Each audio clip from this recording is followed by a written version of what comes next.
All right, well, here we go again. Since between my summer academy that I worked at and the holiday schedule here at the school and the 4th of July holiday, it has been pretty much 2 weeks since I worked on a guitar. So that's been a long time. I haven't unclamped these necks and really spent much time looking at them yet, but since it's been 2 weeks, I presume that, the glue has cured. I got a lot, obviously, that, I want to do this week and get caught up on, but I feel like my well, not two big tasks, my primary tasks, at least thinking about today, are I need to get now that the fretboards are glued down, I need to get those trimmed up and then cut flush on the router table, and then I want to get them radius today and the headstocks thickness. So that is my big goal for today. I don't think I'll make another video like this tomorrow. Hopefully, the other things I'm able to get done this week is at least get the fret slots cut and the inlays and the side dots done, because I got a plan for doing those now, but I'll talk about those when I get there. So I'm just going to go ahead and get to work since I'm here. I'm really glad to be back and working. So I'm just going to plug into some music. I'm going to keep drinking my coffee, and I'm going to make some guitars.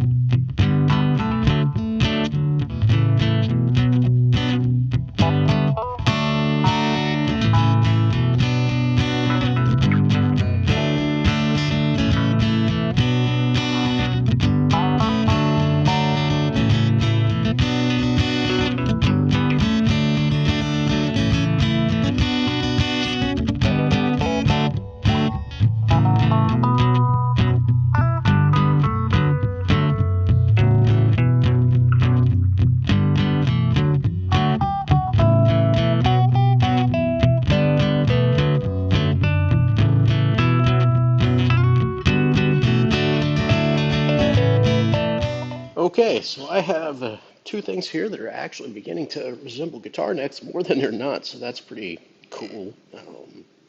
I hope the universe hears this in the way that I'm going to say it.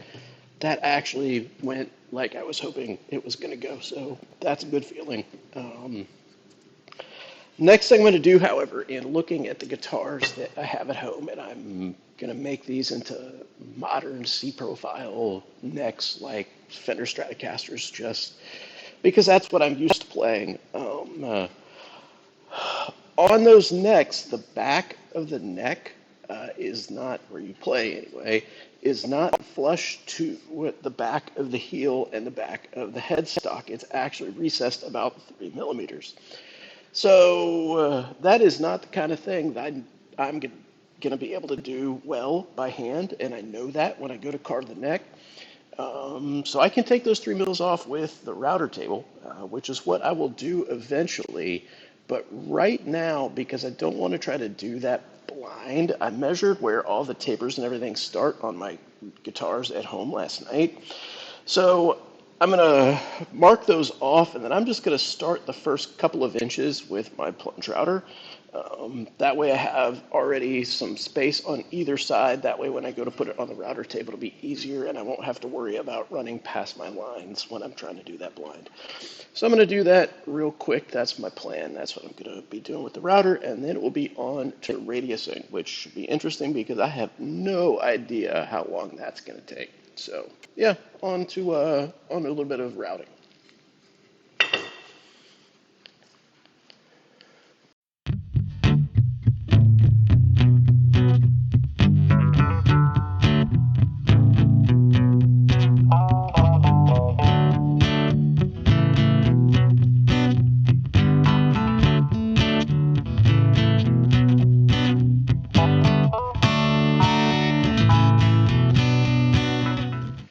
All right, so the general plan of attack now is to take and masking tape and super glue this guy to here so it's, clamped down and these clamps are not in my way.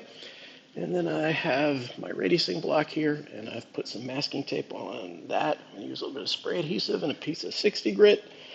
Masking tape and super glue this thing down, and yeah, get to work. I have no idea how long that's gonna take or the level of effort involved in this, so should be interesting.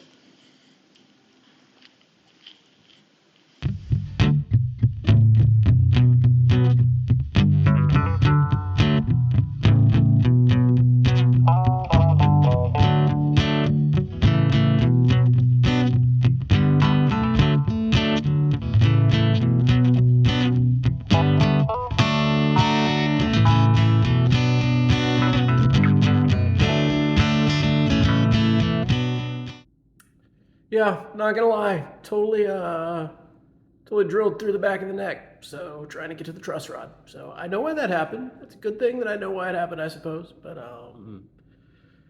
yeah, yeah, I did get the truss rod back though. So at least I'm only out the wood. Oh well, happy great guitar build off, fellow guitar building people. So I have finished up another week of work. Work. I'm building guitars. I use air quotes because, well, frankly, I'm in exactly the same place that I was last time I made a video, in spite of having spent 2 days in the shop. So you saw that quick clip where I said I drilled through the back of the guitar trying to get to the truss rod, and I did that. And I do at least know why, so that is a good thing. Um, I ended up scrapping the other neck too, and the reason for that is I knew I could do it better with the things that I had learned, and as much of the effort goes into setting up the machines as it does into actually making the sawdust, as I know all of you are very familiar with. So I just sort of came to, oh, it's raining now, perfect. I just sort of came to the conclusion that I would be as well off to start both over. And I'm kind of glad that I did in recovering the truss rods. I didn't cover the truss rod channel with masking tape because I saw in a recent video that Ben Crow had stopped doing that. And I actually think that I disagree with that decision. Having taken those fretboards back off using the jointer and getting at the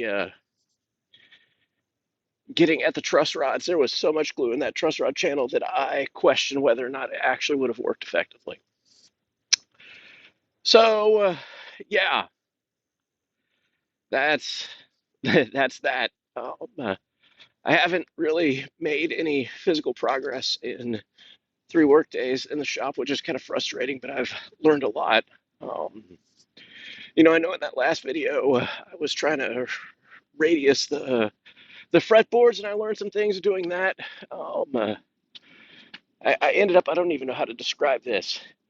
The center of the radius was where it was supposed to be, but one side had the proper radius, the other was much flatter, which I'm assuming is because I did not keep the radiusing block in line with the neck because I was trying to work off the center line of my body, which is something I would yell at jiu-jitsu students about.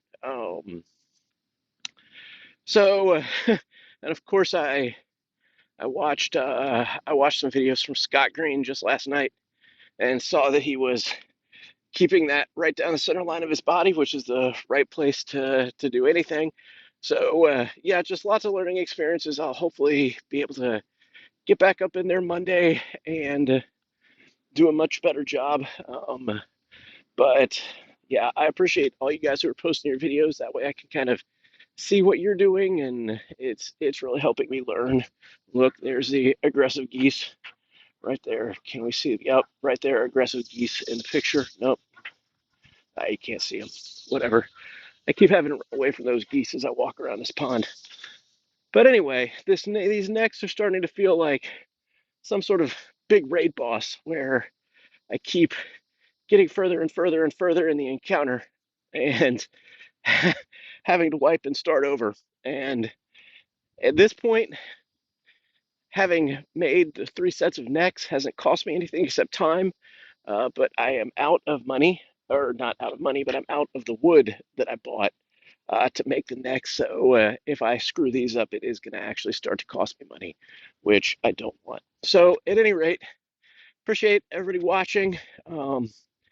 If you are not another great guitar builder, as always, I encourage you to please support one of the charities from any of us or all of us if you happen to have, lots of money laying around, because those charities really do help people who are less fortunate than us, because we are all very fortunate to be able to do what we're doing. So at any rate, I'm going to be back in the shop, starting to make videos day after tomorrow once it opens back up. Guys, be safe out there. We'll talk to you again soon. Bye.